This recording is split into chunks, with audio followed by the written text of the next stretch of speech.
Greater Noida की सबसे बड़ी खबर कि यूपी के ग्रेटर नोएडा में 40 करोड़ का गोमांस कंटेनर में पकड़ा गया। और वो भी उसके जो मुख्य आरोपी हैं वो पूरन जोशी हैं, जो कि एक ब्राह्मण है। सोच लीजिए, एक तरफ जहां पे उत्तर प्रदेश पे योगी आदित्यनाथ जी का गोमांस के तस्करी करने वालों के खिलाफ कितना आग बबूला रहता है इनका शासन प्रशासन, वहीं पे ये पूरन जोशी पकड़े जाते हैं ग्रेटर नोएडा में, जो कि 40 करोड़ का गोमांस कंटेनर में पकड़ा गया। पूरन जोशी और खुर्शीद, अक्षय सक्सेना, सचिन शिवशंकर पकड़े गए हैं, जो कि इसके मालिक पंडित पूरन जोशी जी हैं। पंडित पूरन जोशी जी हैं। आप सोच लीजिए, एक जो हिंदू हैं और हिंदू होते हुए भी एक गोमांस का तस्करी करते हैं, गोमांस का तस्करी करते हैं। सोच लीजिए, आज पंडित पूरन जोशी के जगह पे कोई खान होता, कोई मुस्लिम बिरादरी का होता, तो ये कितना बड़ा ये मुद्दा बनता। लेकिन इस मामले को गोदी मीडिया छुपाने में लगी हुई थी कि किसी तरह से इस मामले को दबा करके रफा दफा कर दिया जाए। लेकिन कोल्ड स्टोरेज में गोमांस का मामला डीसीपी से मिले लोनी विधायक नंद किशोर गुर्जर ने जताई है नाराजगी, जो कि वहां का विधानसभा लोनी है और वहां के जो विधायक हैं भाजपा के हैं, जिनका नाम विधायक नंद किशोर गुर्जर जी है। उन्होंने जब इस पे नाराजगी जताई, तब इस मामले का जाकर के खुलासा हुआ। और विधायक जो है लखनऊ के 2 अफसरों का इसमें संलिप्तता बताए हैं और उन पे गंभीर आरोप लगाए हैं कि इस तरह से कोल्ड स्टोरेज में पकड़े जाना और 300 टन, जो कि बताया जा रहा है 300 टन मांस तभी तैयार होगा जब लगभग 15,000 गायों को काटा जाएगा, तब जाके 300 टन मांस बरामद होगा। सोच लीजिए कितनी बड़ी गौ हत्या है, जहां पे गौ हत्या के जगह पे उनकी गौ की जिस प्रदेश में पूजा होती है, जहां पे उनके मल मूत्र को दवा बताया जाता है।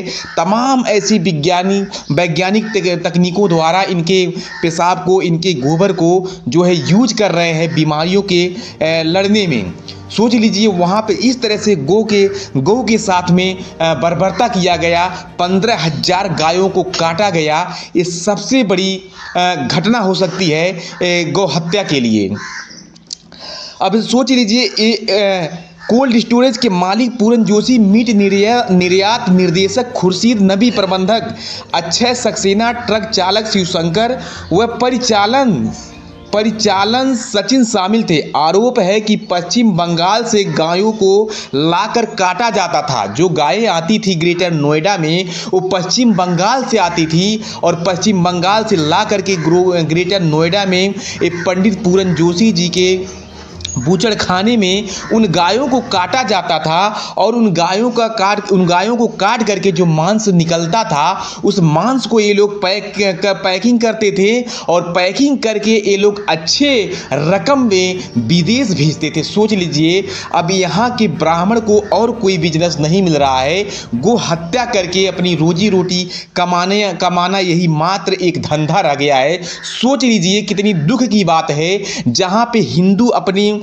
आपको सीना टाइट करके बोलते हैं कि गौ हमारी माता है, वही हिंदू समाज का एक ब्राह्मण है, जो कि पंडित पूरन जोशी ग्रेटर नोएडा में अपनी बहुत बड़ी बूचड़खाना को खोल के रखा है और उस बूचड़खाने में 300 टन गौ मांस पकड़ा जाता है और वह गौ मांस को जो है पैकिंग करवा करके विदेश में अच्छे रुपयों में भेजा जाता है। ये जो ग्रेटर नोएडा में 300 टन गोमांस पकड़ा गया है, बताया जा रहा है आंकड़े के अनुसार कि उस 300 टन के लिए 15,000 गायों को काटा गया होगा, तब जाकर के 300 टन मांस बरामद हुआ है।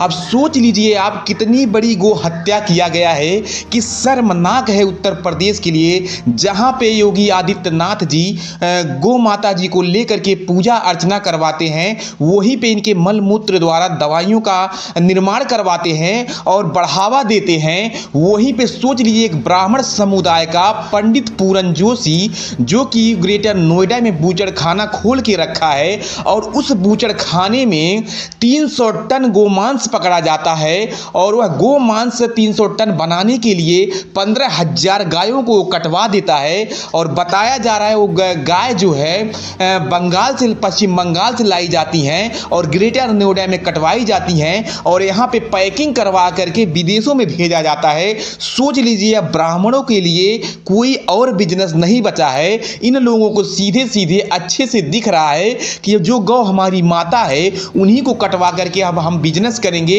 इससे बड़ा कोई बिजनेस नहीं हो सकता है। जितना फायदा मुझे इसमें मिलेगा किसी और बिजनेस में नहीं मिलेगा।